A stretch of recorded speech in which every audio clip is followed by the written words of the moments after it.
주 예수 그리스도로부터 은혜와 평강이 함께 하시기를 축복합니다. 오늘은 빌립보서 2장 5절로 11절에 있는 말씀을 봉독하겠습니다. 빌립보서 2장 5절에 너희 안에 이 마음을 품으라 곧 그리스도 예수의 마음이니 그는 근본 하나님의 본체이시나 하나님과 동등됨을 취할 것으로 여기지 아니하시고 오히려 자기를 비워 종의 형체를 가지사 사람들과 같이 되셨고 사람의 모양으로 나타나사 자기를 낮추시고 죽기까지 복종하셨으니 그 십자가에 죽으심이라. 이러므로 하나님이 그를 지극히 높여 모든 이름 위에 뛰어난 이름을 주사 하늘에 있는 자들과 땅에 있는 자들과 땅 아래에 있는 자들로 모든 무릎을 예수의 이름에 꿇게 하시고 모든 입으로 예수 그리스도를 주라 시인하여 하나님 아버지께 영광을 돌리게 하셨느니라. 아멘. 이 말씀을 가지고 성탄은 하나님의 사랑의 구체적인 표현이다 라고 하는 그런 주제로 말씀드리려고 하는 것입니다. 덴마크의 신학자도 되고 실존주의 철학자인 키엘케고르가 쓴 글에 이런 이야기가 있습니다. 하루는 왕자가 말을 타고 시골 사냥을 가면서 빈민촌을 지나게 됩니다. 그 빈민촌에서 참으로 아름다운 여인을 하나 만나게 됩니다. 천사같이 아름답고 깨끗한 여인이었습니다. 왕궁에 돌아온 왕자는 그 여인을 잊을 수가 없습니다. 끝이 없이 생각나고 그리워했습니다. 그는 깊은 고민에 빠지기도 하였습니다. 어떻게 하면 그 여인에게 내 사랑의 진실을 믿게 할 수 있을까? 그것이 첫째 고민이었습니다. 둘째 고민은 신분의 격차이었다. 왕자와 시골 처녀. 그러나 사랑에는 신분의 격차가 문제될 것이 없다는 것을 어떻게 믿게 할 수 있을까 하는 것이 두 번째 고민이었고요. 셋째는 잘되고 못되고 행복과 불행의 모든 책임을 내가 진다는 것을 어떻게 설명할까 하는 것이 세 번째 고민이고, 네 번째는 그녀도 내가 사랑하는 만큼 나를 사랑할 수 있겠는가 하는 그런 고민입니다. 왕자는 이 네 가지를 가지고 고민을 합니다. 깊이 생각도 합니다. 연구도 해봅니다. 주변에 있는 사람에게 의견도 구하기도 됩니다. 많은 고민 끝에 왕자는 결론을 내립니다. 그는 왕궁에서 입었던 화려한 왕자의 옷을 다 벗어버리고 그녀가 사는 시골로 내려갑니다. 거기 가서 작은 방을 하나 구하고 목수가 됩니다. 목수가 돼서 거기서 일하면서 가난한 사람들의 생활을 익히고 언어를 배우고 그들과 같이 사귀입니다. 시골의 순박한 생활 속에서도 엄청난 행복이 있다는 것을 알게 되었습니다. 마침내 그 여인과도 만나고 사귀기도 하고 자주 만나기도 했습니다. 마침내 이 왕자는 사랑을 고백합니다. 내가 당신을 사랑하기 때문에 왕궁을 버리고 이렇게 왔다는 거예요. 이 말을 다 들은 이 여인도 왕자의 엄청난 사랑을 깨닫고 믿고 받아들여서 왕궁에 들어갑니다. 그 여인이 마지막에는 훗날에 왕비가 되었다고 하는 그런 이야기입니다. 여러분, 이 이야기를 어떻게 생각하십니까? 하나의 로맨스로만 생각할 수 있는 것입니까? 하나님께서 죄와 사망과 저주 아래 있던 우리를 이처럼 사랑했습니다. 왜 하나님이 우리를 그렇게 사랑하셨는가? 하나님이 우리 인간을 창조하실 때에 하나님의 형상을 따라 지으셨다고 했습니다. 하나님의 형상은 거룩의 형상, 또 지식의 형상, 사랑의 형상이라고 하는 것입니다. 이제 빛나고 높은 보좌를 내어놓으시고 우리 하나님께서 이 땅에 우리를 구원하러 오셨습니다. 하나님의 사랑과 흡사하는 이야기가 아니겠습니까? 사랑은 참으로 어렵습니다. 사랑하기도 어렵지만 상대방의 내 사랑을 받아들이는 것도 어렵다는 것이에요. 엄청난 값을 지불해야 사랑할 수 있는 것입니다. 데살로니가전서 5장에 우리의 몸은 영과 혼과 육으로 되어 있다고 말씀했습니다. 영은 하나님의 사랑을 받아야 살고, 혼은 진리의 말씀을 먹어야 살고, 육은 빵을 먹어야 됩니다. 빵만 먹고 육만 살겠다고 하는 사람은 영과 혼이 다 죽습니다. 그러나 영이 살면 혼과 육도 다 살게 된다라고 하는 그런 것입니다. 그러므로 우리는 하나님의 사랑만은 깨닫고 믿고 받아들일 때에 영혼, 몸과 육신이 모두 살게 되고 영생의 사람이 된다라고 하는 것입니다. 그리고 하나님의 자녀의 특권을 얻게 된다라고 하는 것입니다. 하나님이 세상을 이처럼 사랑하사 얼만큼 사랑했습니까? 한 번밖에 안 계신 독생자 외아들 예수를 우리 인간의 죄값을 치르기 위해서 이 땅에 보내주셨다고 하는 것입니다. 여러분, 죄의 값은 사망이 옳시다. 죄의 값은 10년 징역이 아니에요.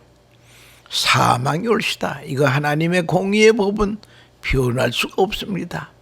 여러분, 그러면 나나 여러분들이나 죄 안 진 사람이 누구겠습니까? 우리는 이 죄와 사망과 저주 아래 있던 우리 옳시다. 그러나 하나님이 세상을 이처럼 사랑하사 예수님을 이 땅에 보내주셔서 그 죄 없으신 예수님이 내 죄값을 십자가에서 다 지불해 주었습니다. 그것을 믿음으로 말미암아 우리가 하나님의 자녀가 되는 특권을 얻게 되었다고 하는 것입니다. 여러분, 하나님의 사랑을 믿느냐 안 믿느냐, 이것이 얼마나 중요한 것인지 알 수 없다라고 하는 것입니다. 어느 선교사가 아프리카에 가서 선교를 하는데 어떤 부족에 들어가서 선교를 합니다. 그런데 그 어느 부족의 족장이, 부족의 제일 높은 족장이 그 사람에게 복음을 전했더니 그 사람이 복음을 받아들인 거예요. 십자가의 피의 공로를 받아들이는 것입니다. 그 추장이 받아들이니까 거기에 있던 부하들이 다 예수를 믿게 되더라는 거예요. 얼마나 그 추장과 그 부락은 복을 받았는지 알 수 없습니다. 추장이 너무나 감사해서 고마워서 선교사에게 내가 어떠한 선물을 줄까 생각하고 있다가 자기는 그 추장이 부인이 8명이나 되는데 그 8명 중에서 제일 사랑하고 예쁜 자기 마누라를 이제 선교사에게 아내로 주는 것입니다. 선교사님 은혜가 너무 고마워서 내가 선물을 주려고 그럽니다. 내가 제일 사랑하는 이 아름다운 아내를 선물로 주겠습니다. 그럴 때에 아니 선교사가 그런 추장에 첩이나 선물로 받을 사람이겠어요? 안 됩니다. 이것은 받을 수 없습니다. 그랬더니 말이요. 추장이 옆구리에 찼던 칼을 들여대더니 죽이려고 그러더래요. 여러분, 이 추장이 자기의 사랑을 선교사가 받지 않으니까 죽이려고 그럽니다. 여러분, 그러니까 이 사랑이라고 하는 것은요, 이건 받아야 되는 것인데, 그러나 이 선교사가 어떻게 추장에 첩을 받겠습니까? 그래서 그 추장에게 간절히 그 못 받는 이유를 얘기를 했더니 추장이 그제서야 이해를 했다는 거예요. 하나님의 사랑에 대한 거절, 이것이 지옥에 갈 사람이 없어. 얼마만큼 세상에서 착한 일을 했느냐? 그게 아니에요. 하나님의 사랑을 수용했느냐 안 했느냐, 거기에 따라가 천국과 지옥이 결정된다라고 하는 것입니다. 여러분, 성경은 한마디로 하나님은 사랑이 옳시다. 하나님이 세상을 이처럼 사랑하사 독생자를 주시니 누구든지 그를 믿으면 멸망치 않고 영생을 얻을 것입니다. 요한복음 3장 16절 말씀입니다. 이처럼 사랑하신 사랑의 구체적인 표현이 성탄으로 나타나는 것입니다. 하나님께서 사랑하신 세상은 어떤 세상입니까? 하나님과 원수되었던 세상입니다. 결국 하나님은 원수 노릇하던 우리를 사랑하셨다는 거예요. 하나님의 엄청난 사랑이 외아들을 우리 인류를 위해 주셨다는 것입니다. 이것이 사랑의 능력이요 지혜요 방법이라고 하는 것입니다. 하나님의 사랑은 추상적인 사랑이 아니고 구체적으로 나타난 사랑이 바로 성탄이라고 하는 것입니다. 빌립보서 2장 6절에 그분은 하나님의 모습을 지니셨으나 하나님과 동등함을 당연하게 생각하지 않으시고 오히려 자기를 비워 종의 모습을 취하시고 사람과 같이 되셨습니다. 그는 사람의 모양으로 나타나셔서 자기를 낮추시고 죽기까지 복종하셨으니 그 십자가에 죽으심까지 하셨습니다. 여기에 첫째, 자기를 비웠사. 비우는 사랑이 옳시다. 사랑하는 자 앞에는 잘난 척하지 않습니다. 자기는 없어지는 것입니다. 있으나 없는 것처럼, 할 수 있는데도 할 수 없는 것처럼 권세가 대단하면서도 종의 모습이 되는 것입니다. 이것을 자기를 비우는 사랑이 옳시다. 이 신비의 사랑이 성탄의 사랑이라고 하는 것입니다. 자기를 비웠다. 두 번째는 자기를 낮추시고, 하나님이 인간의 몸을 입고 이 땅에 오신 것은 바로 겸손이 옳시다. 이 성육신은 겸손으로부터 시작이 됩니다. 겸손이라고 하는 것은 자기는 낮아지고 남을 높이는 것입니다. 그래서 빌립보서 2장 3절에 오직 겸손한 마음으로 각각 자기보다 남을 낮게 여기고, 주님은 십자가를 지시기 전날 밤에 제자들의 발을 씻기시면서 겸손의 도를 보여주셨습니다. 하나님이 사람이 되신 것을 성육신이라 그러는 게 영어로는 인카네이션이라 그럽니다. 성육신은 겸손의 극치라고 하는 것입니다. 우리는 성탄 계절에 너희 안에 이 마음을 품으라 곧 예수 그리스도의 마음이니 겸손을 배워야 됩니다. 잠언 11장 2절에 교만이 오면 욕도 오거니와 겸손한 자에게는 지혜가 있느니라. 사모할 것 중에 최고가 지혜입니다. 지혜는 어디서 옵니까? 겸손한 자에게 온다라고 하는 것입니다. 구글 회사에서 사람을 채용할 때 다른 거 안 본다는 거예요. 뭐 학력이나 경력 보는 것이 아니라 그 사람이 겸손한 사람인가 아닌가 이걸 본다는 거예요. 그래서 이 사람은 여러 문답 중에서 겸손의 사람이라고 딱 지키면은 합격자가 되는 것입니다. 잠언 18장 12절에 사람의 마음의 교만은 패망의 선봉이요 겸손은 존귀의 앞접이니라. 겸손한 자에게 존귀가 따른다는 거예요. 야고보서 4장 10절에는 주 앞에서 낮추라. 그리하면 주께서 너희를 높이시리라. 성경이 가르치는 최고의 덕은 겸손입니다. 겸손할 때에 진정한 교제가 이루어집니다. 누가 뭘 좀 잘못했다고 쉽게 정죄하지 마세요. 창녀 막달라 마리아가 바리새인들보다 의롭다함을 얻었다는 것입니다.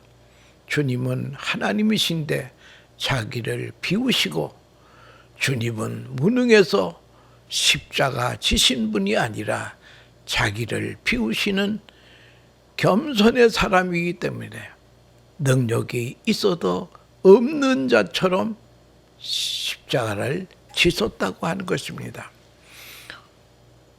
우리 한국 교회사에 자랑스러운 그 역사적인 사건이 있습니다. 정말 아름다운 이야기입니다.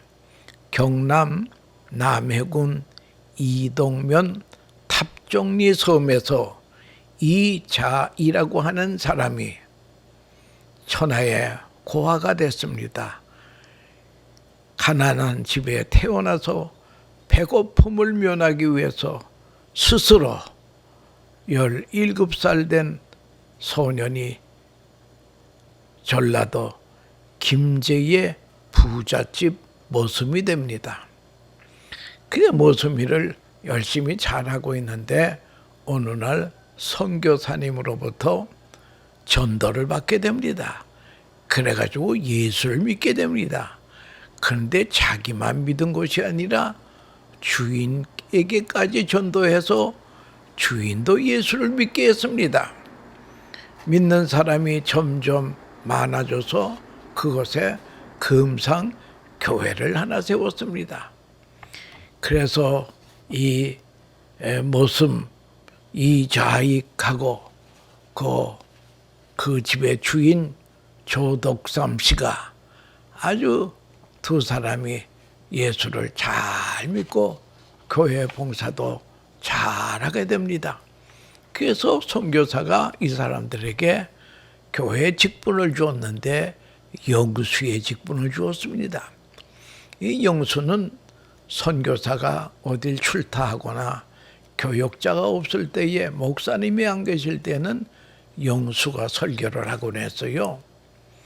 그래서 선교사가 이것저것 개척교회 하시느라고 바쁠 때에 교회를 비우게 되면 조용삼 영수보다 이자익이라고 하는 모습이 영수가 더 설교를 조리 있게 잘해요. 그래서 이자익 영수가 설교를 하곤 합니다. 1908년 이 두 사람을 두고 교회에서 장로를 선출하게 됩니다. 근데 장로를 선출하는데 모습 이자익이 장로로 선출이 되고 주임 조덕삼은 떨어졌습니다. 이때의 조덕삼 영수는 아주 훌륭합니다. 성도 여러분, 참 감사합니다. 나는 나이가 많아서 봉사하기가 어려운데 젊은 이자익 영수를 장로로 뽑아주셔서 감사합니다. 우리 모두 이자익 장로를 잘 받들어 섬겨 교회를 부흥시키십시다. 이 말에 모두 교인들이 감동이 되었습니다. 그 다음 해에 또 장로를 뽑는데 조덕삼 영수가 장로가 되었습니다. 근데 이 자액 장로는 선교사의 추천으로 평양신학교에 가서 신학을 공부하게 됩니다. 그리고 목사가 됩니다. 한국장로교 총회의 총회장을 3번이나 한 덕망이 높은 목사님이 되셨습니다. 한편 겸손하신 조dom상 장로님은 훌륭한 믿음의 자손이 계승이 되어 오늘날까지 하나님께서 이 조덕삼 장로님의 자손들을 통해서 영광을 받으시는데요. 이 조덕삼 장로는 3대 장로가 그 자손 중에 나왔습니다.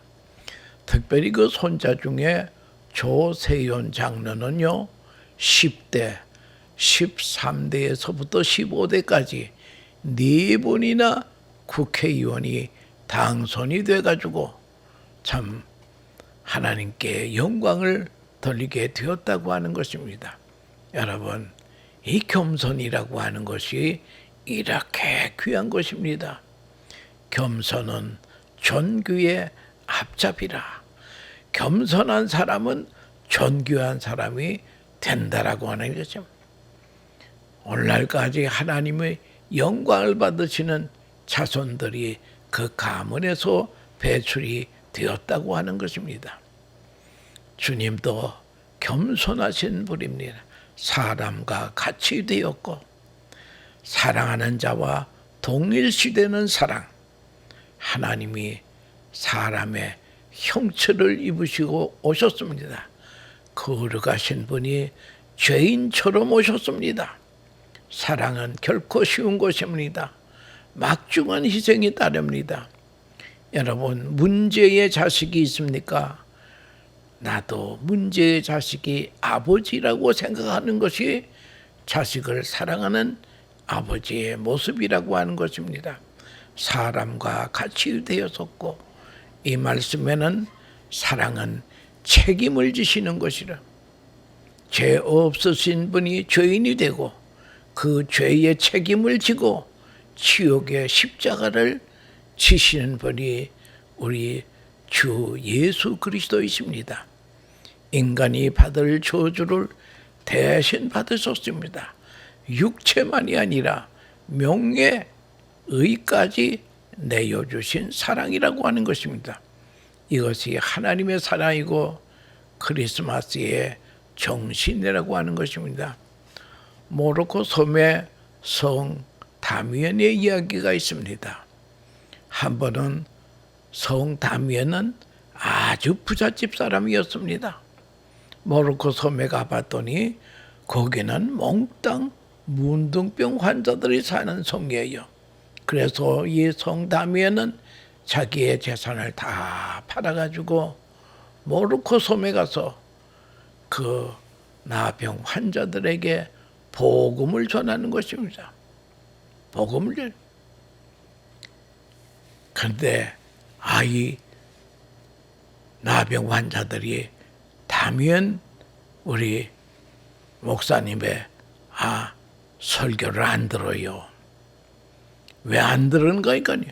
그들이 하는 말이 당신은 지금 도덕적 향락에 빠져서 재미가 좋겠수다 그러더라는 거예요. 이 도덕적 향락에 빠진다. 불쌍한 사람을 그냥 도와주는 게 그 도덕적 향락에 빠진다고 하는 그런 비난을 받게 됩니다. 그래서 성 다미에는 이제 하나님 앞에 기도했습니다. 하나님, 이들을 내가 선교하기 위해서는 내가 문둥병이 돼야 되겠습니다. 나로 문둥병이 걸리게 해주세요 하고 기도를 했더니요, 하루는 이마에 문둥병이 걸렸다는 거예요. 그래서 문둥병이 점점 깊어지니까 사랑하는 환자 여러분, 나도 문둥병에 걸렸습니다. 그렇게 문둥병이 걸리니까 그 사람들이 성담위원의 전도를 잘 받아들이더라고 하는 그런 것입니다. 여러분, 사랑은 책임을 지는 것입니다. 우리의 행복을 위해서 죄 없으신 예수님께서 우리가 받을 형벌을 주님이 대신 받아주시는 것입니다. 그러므로 하나님은 예수를 지극히 높였다. 빌립보서 2장 9절에 하나님이 그를 지극히 높여 모든 이에 뛰어난 이름을 주사 모든 무리비 예수의 이름에 꿇게 하셨다고 하는 그런 것입니다. 뉴욕에는 명물이 많이 있습니다. 그 중에 하나가 라디오 시티가 마나탄에 있지 않습니까? 예. 그 성탄절기가 되면 라디오 시티에서 크리스마스 쇼를 합니다. 그 참 굉장해요. 천사가 하늘을 나르고 말이요. 야단합니다. 그런데 마지막에 이 크리스마스 쇼가 끝나면서 스크린이 내려오면서 스크린에 자막에 이런 글자가 있습니다. 예수는 한 폭의 그림을 그린 적이 없었으나 라파엘, 미켈란젤로, 레오나르도 다빈치 등 할 것 없이 유명한 화가들이 예수님을 사랑하여 예수님의 성화를 그렸고 예수님은 한 줄의 시도 쓴 일이 없으나 단테, 밀턴 등 많은 시인들이 그를 찬양하였고 한 곡의 작곡을 하실 일이 없으나 하이덴, 핸델, 베토벤, 맨델존 같은 음악가들이 생을 바쳐 예수님의 생애를 노래하는 찬양을 지었다고 하는 것입니다. 그들은 하나님의 사랑을 믿고 감격하고 있기 때문입니다. 성탄은 하나님이 우리를 이처럼 사랑한 그 사랑을 구체적으로 표현한 것이 바로 성탄이라고 하는 것을 알고 여러분, 우리가 하나님의 그 극진한 사랑을 받아들이고 너희 안에 이 마음을 품으라 고 그리스도 예수의 마음이니 주님의 사랑의 마음을 본받아 우리도 비우는 겸손의 사랑, 같이 되어주는 사랑, 책임을 지는 사랑을 실천하면서 인생길을 가는 복된 성도들 되시기를 축원합니다. 감사합니다.